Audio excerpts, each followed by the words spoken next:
evening. So, like Raj said, during Memorial Day weekend, I went to the Florida Keys with all of my fraternity brothers, and we rented a $2 million home that had a dock outside so you could pull over in a boat. We rented a boat. We had the beach right over there. We were surrounded by beautiful houses, incredible houses. And from the second floor, all you could see was trees and another very big house way off in the distance. So I came back home from that weekend and I said, you know, that's what I need to have that. I need to be able to have that. So I have a question for you guys. How many of you guys think that money is the root of all evil? Does anybody think that? That money is the root of all evil? No. Does anybody think that the lack of money is the root of all evil? Exactly. That's exactly what I want to talk about today. So pretty much everything that I want to share is from two books that I've read. It's The Automatic Millionaire by David Bach and Rich Dad Poor Dad by Robert Kiyosaki. So the problem, especially with the society here in the United States and other countries also, is that people don't think long term and they don't really save. So they go into what Kiyosaki calls the rat race, where you get paid, you spend all of your money, and then you're just waiting again for your next paycheck to again spend all of your money, and you're not thinking long term. And also, from Fox, one thing that he said is the latte factor. Every day you spend $5 at Starbucks, $10 on lunch, $3 for a snack, and you don't realize how all this money adds up, and you could do something much smarter with your money and have it work for you. So another misconception that we have are assets and liabilities.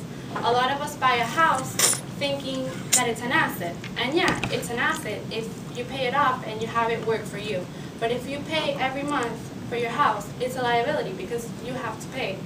So one of the things that I'm going to propose to you today is definitely do buy a house. Because if you don't buy a house, you're going to spend, like, let's say for 10 years, you have $1,500 rent that you pay. After 10 years, that's $180,000, and you're not going to have anything to show for it.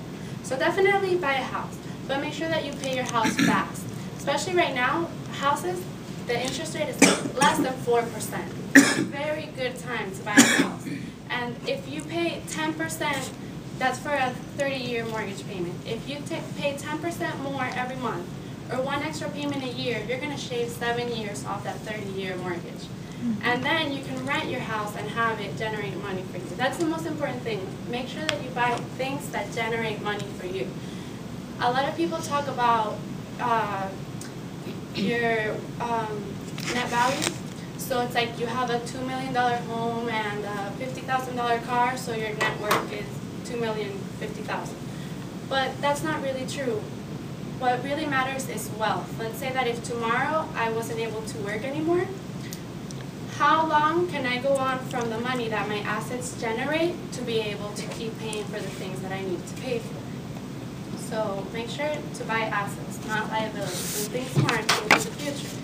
Also, if you always work for your employer, you're never going to be able to be independent, and you're always going to feel like you're entitled to vacation, or entitled to health care, or entitled to all these perks that they give you.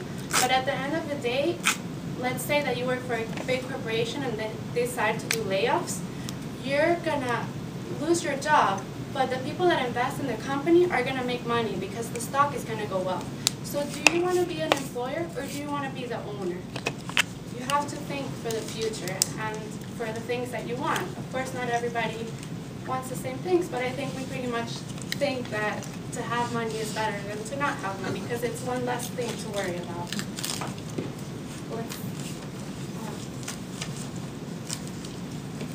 So when you're in the rat race, you get your paycheck and you pay the government like 25% or something like that, and the more money you make, it ends up that you have to pay even more. Then you pay the bank. You pay them for your mortgage, you pay them for your car, you pay them for all these things. Then you pay your credit card, which honestly you shouldn't buy anything unless you're paying cash. If you're using credit, and let's say that you make the minimum payment, you're going to be paying years for that credit. So make sure that you pay your things with cash.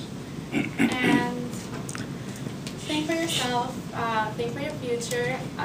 Something that was really cool that Jim Carrey did, he wrote a $10 million check to himself, and he put it in his wallet, and he said, in 1 year from now, I'm going to get $10 million. And he did. So also one thing that we learned at the event this weekend is to write down your goals.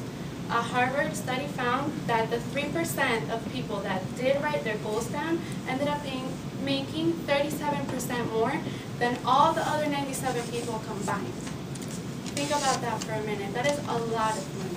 And one of my favorite quotes from the book is that making money and being financially independent and all that is kind of like growing a tree.